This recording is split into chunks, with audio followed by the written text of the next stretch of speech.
Hi guys, it's Parsifal. I also go by Will, and I am back with another sketchbook tour. I haven't technically named this sketchbook yet, but I'm probably gonna call it the Prince sketchbook because I have like 3 princes on here, and then Matt from Dream Daddy, who is, let's be real, also a prince. So good. But this is a sketchbook that I started in March as a companion to my Melon in March sketchbook because I needed a sketchbook to actually draw in when I wasn't doing Melon in March. So I have this, and it's got 12 pages, 12 sheets, 24 pages. It's just my standard.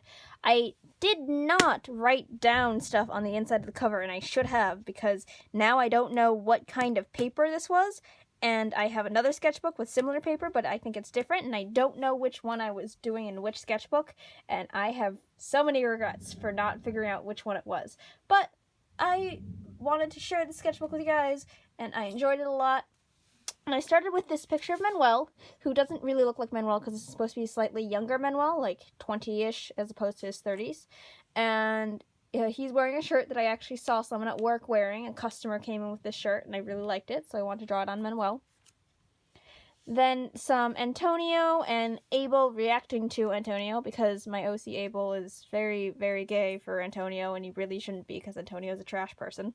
And Iver, who belongs to Cake, trying to tell Abel that he's a dangerous person and he's not nice, even though Antonio is very nice to Abel most of the time, and Abel has blinders on that could challenge a horse. My OC Claudius, because I was trying to practice with hands more, and I wanted to draw this hand, so I drew a person attached to the hand, because I wanted to have some fun with that. I actually also like how this elbow turned out. But this is, did I say Claudius? I don't know if I said Claudius. This is Chloris. He's Claudius's brother. Then some mouth studies and a picture of my OC Sadik, because he has fangs, and I believe I was doing fang studies here. Some Manuel in Animal Crossing World from Compendium, which I was, the prompt was, what item does your character really want? And Manuel really wants a pool set, because it's Manuel.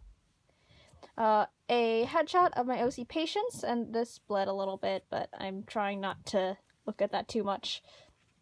And a doodle of Hermes OC Leslie with a gold star, because I had gold star stickers, and I'm gonna have fun with that. Then a headshot for Harry the Ripper. This is Prince Ciel, and I decorated it with shiny washi tape because there was extra space, and I thought it would go well with the purple hair. A full body of Manuel in a costume for Compendium, where he's pretending to be a human. Then I have this OC that I made Trina for a one-shot Dungeons & Dragons campaign. She is a cavalier, and her intelligence is extremely low. She is a noble person, so she doesn't really have to worry about thinking too much. I based her sort of off like Polly and Miranda from Monster Prom, because I wanted the sort of like cute, funny, joke sort of character who is very determined and very cheerful, but doesn't necessarily think too much about how normal people work. She just knows how she works. Because, like Miranda, like, she doesn't have to think. She has serfs to do that. But a lot less, actually, malicious than Miranda was in Monster Prom. And this is a good summary of, well, these 2 pages in general are a good summary of Trina. The risk I took was calculated, but man, am I bad at math. Which is from that, that bird meme, which has, like, all the scrapbook images, and it's from the book about, like, painted images of birds with words on top. And then Trina, as I said, is a cavalier, and a cavalier is, like, a royal class that involves, like, the better you dress, the more influence you have. And I thought of a funny joke where someone would say, stop being so cavalier about everything, because cavalier can also mean, like, relaxed, chill, laid back, generally, like, unbothered. And then I realized that Trina isn't super smart, and would equate the word cavalier with the only word she actually knows the definition of that's close to it, which is caviar. So she doesn't know what cavalier means, even though that's her class, and she just went, what? I'm not made of fish eggs. Which I think is hilarious, but also, if she was a real-life person, I'd probably be extremely irritated with her. More Trina, she has a tattoo on her back that either gives her wings or summons a flock of ravens. I'm not sure yet. But it's part of the mini campaign. I really like drawing Trina. She's very cute and bubbly, and I don't have a lot of characters that aren't super smart, unless it's like my character Marshall, who is kind of an idiot because he chooses not to think. I have a lot of characters who are called idiots because they do stupid things, but they're actually very smart. And a lot of characters who are idiots because they stop thinking or choose not to think. I haven't really had a character who is honestly not super intelligent, and I wanted to try and play that without it being,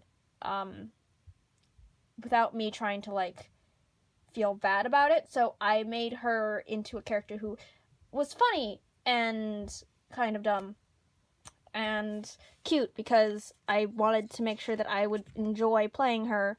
But yeah, I am sort of, like, trying to avoid the really bad sort of stereotypes of, like, dark-skinned people and illiteracy or being stupid, so I'm not trying to do that. As far as my research has gone, and correct me if I'm wrong, but as far as my research has gone, it's mostly the stereotype of them being stupid in an area where they would technically know something, even if, and then they just inexplicably don't know anything about that. But I'm trying to avoid that and more going with the noble isn't super smart because they don't really know how the world works and hasn't really needed to worry about responsibilities and stuff like that. And I feel like that's two separate things, so I'm trying not to conflate those. This is my cousin Stage's character for that same mini campaign. This is Yuka, and she's like this spirit sort of channeler, ghost sort of character, and she's semi-transparent and can pass through walls and stuff, but she's not actually a ghost. She's like a channeler of ghosts or something. Admittedly, I don't understand it because I'm not great at understanding things unless I experience that, and I've only been told about it, but I'm super excited because she seems fun, and she's also, like, the foil to Trina's, like, obliviousness.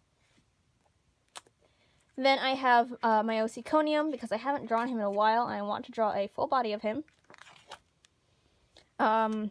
Jason, who belongs to Karma Roleplays on DA for the compendium stuff.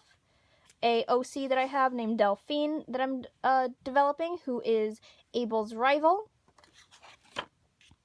This is more Delphine development, and this is just me trying to figure out what she wears. She is a, like, doctor, sort of. She has a medical degree, but she is a lobbyist for medicinal groups in her country. My OC Owen,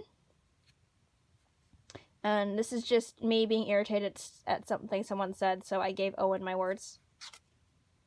My OC Aster, who is a mermaid, because I don't have enough of those, and I want to draw more mermaids. My OC Isolde, who is Abel's twin, clone, doppelganger, changeling, fetch sort of situation. Me trying to actually use post-it notes more. I still don't use them as much as I used to, and I need to get back into it.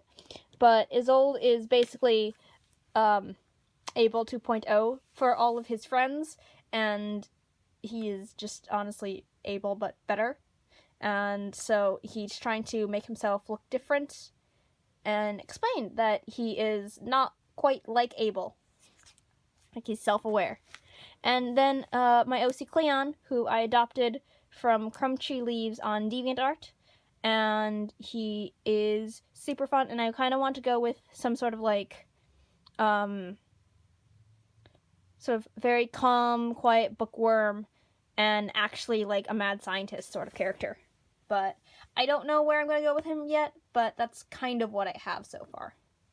And honestly, I have a lot of characters I'm just enjoying because I I have the designs.